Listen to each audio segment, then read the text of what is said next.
Bom dia.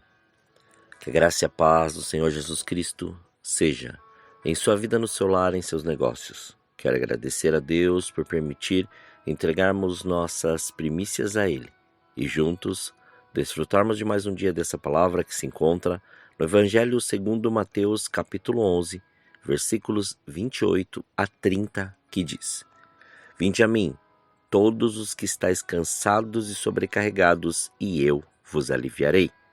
Tomai sobre vós o meu jugo e aprendei de mim, que sou manso e humilde de coração, e achareis descanso para a vossa alma, porque o meu jugo é suave e o meu fardo é leve.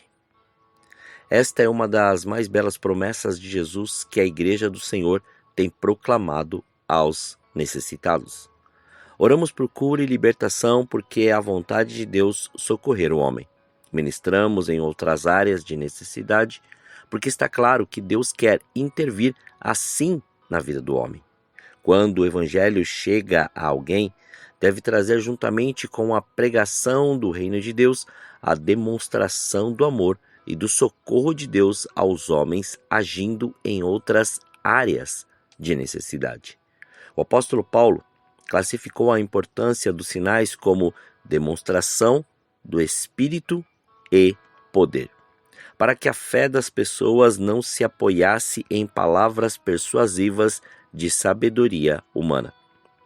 Mas, apesar de tudo isso, perceba em nossos dias uma ênfase desequilibrada na pregação deste contexto que lemos. Os pregadores, de uma forma geral, só baseiam suas mensagens na primeira proposta de Jesus. Contudo, este texto apresenta duas propostas distintas.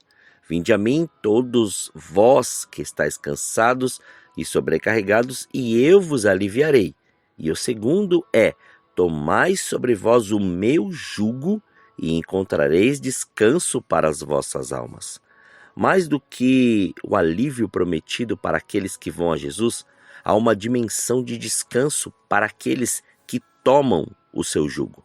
Ou seja, por mais clara que seja a ênfase bíblica de se acentuar a mensagem de intervenção divina nas necessidades humanas, nunca podemos perder de vista que isto está ligado à chegada ou aproximação das pessoas ao Evangelho.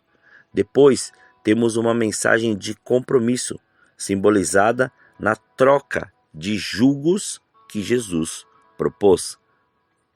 E para todo aquele que adentra na dimensão de compromisso, há uma medida maior de manifestações de Deus, que foi chamada de descanso para a alma.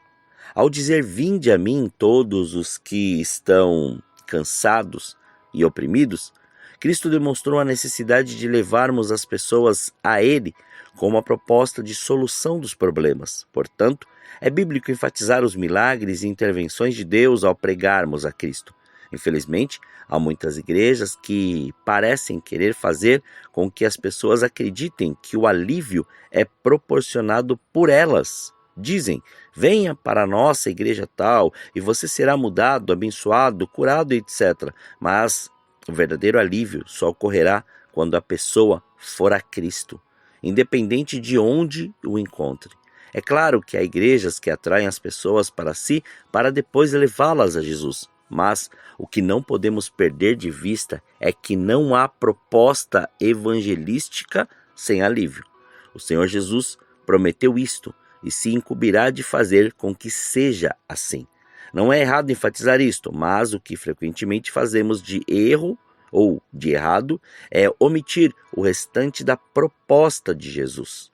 Como já afirmamos, o alívio é uma dimensão de socorro.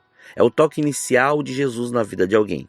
É depois deste toque que normalmente vemos alguém falando da mudança de vida, o abandono dos vícios e pecados, da restauração do casamento, da cura recebida ou da libertação efetuada. O alívio é o que podemos chamar de primeiros socorros, mas não engloba tudo aquilo que Deus deseja fazer na vida de alguém. É um excelente começo, mas não a obra completa. A Igreja do Senhor em nossos dias tem amargado a triste experiência de um grande número de crentes que nunca chegam à plenitude do que Deus tem para as suas vidas, justamente por nunca ter oferecido uma proposta que os leve além do alívio.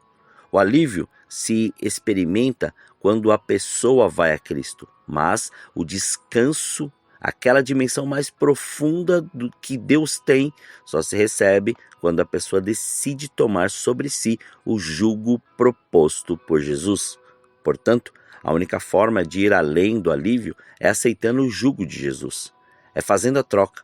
Deixamos aos pés dele o nosso e tomamos sobre nós o jugo dele. O que é tomar o jugo nesta mensagem de Jesus?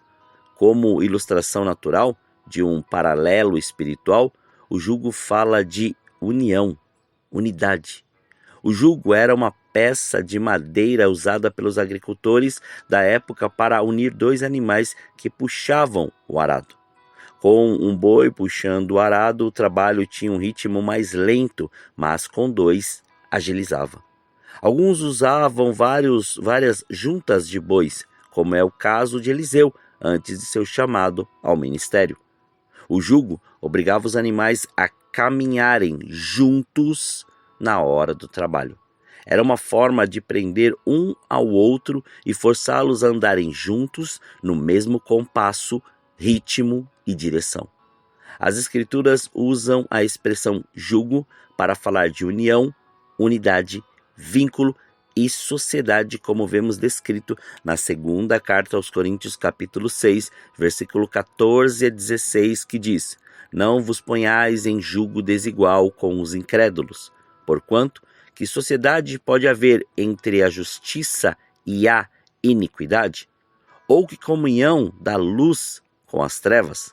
Que harmonia entre Cristo e o maligno? Ou que união do crente com o incrédulo? Que ligação há entre o santuário de Deus e os ídolos? Porque nós somos santuários do Deus vivente. Como ele próprio disse: habitarei e andarei entre eles, serei o seu Deus e eles serão o meu povo. Ao usar o termo jugo desigual, a Bíblia está dizendo que assim como não se usava um jugo entre animais diferentes, como um cavalo e um boi, ou um jumento e um cavalo, por exemplo, assim também há uniões que estão fadadas a não darem certo entre os homens. Um jugo com animais diferentes não se encaixava direito, não permitia igualdade de altura e nem de compasso entre os animais. O apóstolo Paulo emprega vários outros termos sinônimos para o jugo ao fazer a comparação de união entre crentes e incrédulos. Sociedade, comunhão, harmonia, união, ligação. O próprio termo cônjuge, que usamos para se referir ao marido ou mulher, quer dizer companheiro de jugo, alguém que anda com o mesmo propósito e unânimes na mesma direção. Quando o Senhor Jesus fala do jugo, está falando de tudo isto. Ele se refere a alguém que vem com uma carga nos ombros, oprimido pelo peso e cansaço. Então, promete alívio, ou seja, se compromete em tirar a prisão e o peso de quem quer que o procure. Mas a proposta de Jesus não é deixar os ombros e o pescoço de ninguém livre. Ele se propõe a tirar nosso jugo para que a gente consiga carregar o dele. Na verdade, ele está propondo uma troca. Deixe o seu e leve o meu. Ou melhor, ande comigo. Talvez alguém se questione: qual é a vantagem de trocar os jugos? A resposta foi dada pelo próprio Jesus. O meu jugo é suave e o meu fardo é leve. O que ele nos propõe também é uma prisão e uma união. Porém, diferente da prisão e união com que o pecado e as coisas mundanas, seu jugo nos abençoa. O Senhor está falando de compromisso. Mas o compromisso das pessoas em corresponder com Deus e seus milagres gera um ciclo de milagres, onde seremos levados a provar manifestações maiores ainda. É a dimensão de descanso prometida por Jesus. É quando o nosso caráter realmente passa por mudanças. Não só naquelas áreas de grandes erros, mas também nos pequenos detalhes. É quando o casamento recebe mais do que os primeiros socorros e passa por um momento de profunda reforma e restauração. É quando vencemos o pecado, em vez de só receber perdão por eles. É quando caminhamos em vitórias constantes e vemos milagres maiores. Se conscientizarmos a Igreja do Senhor em nossos dias a voltar-se para Deus em compromisso genuíno e verdadeiro com Jesus e seu jugo, entraremos numa dimensão ainda maior de milagres. Muitas curas, milagres, libertações e manifestações do poder de Deus têm sido provadas na Igreja brasileira e também ao redor do mundo.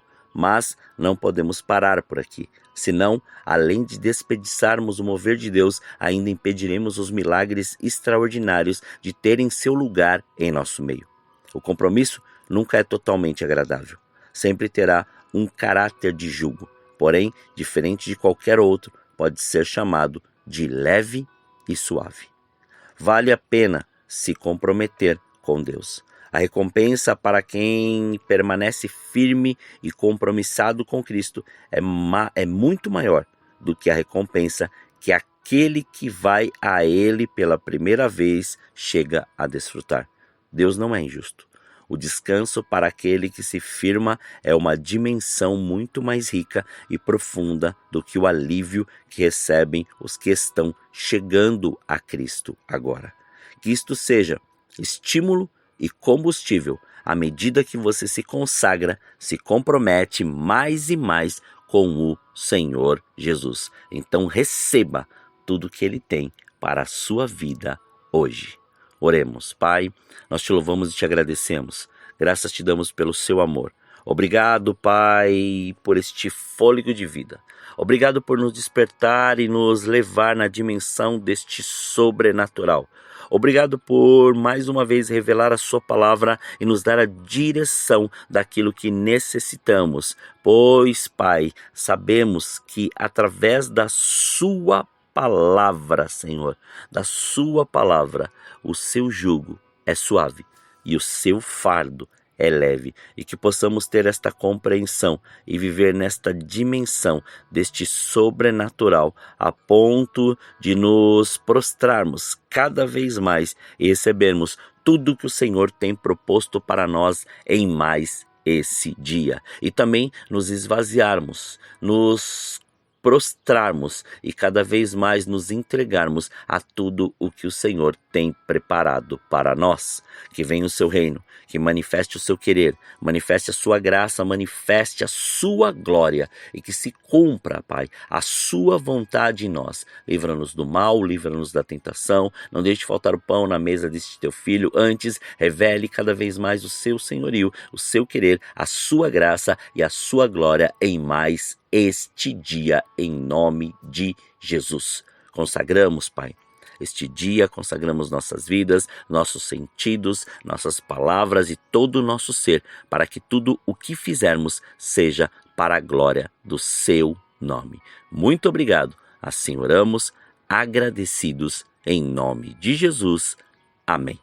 Que você tenha um dia abençoado na presença do Senhor. E quem vos fala é o pastor Leandro Araújo, de São Paulo, capital. Deus te abençoe grandemente.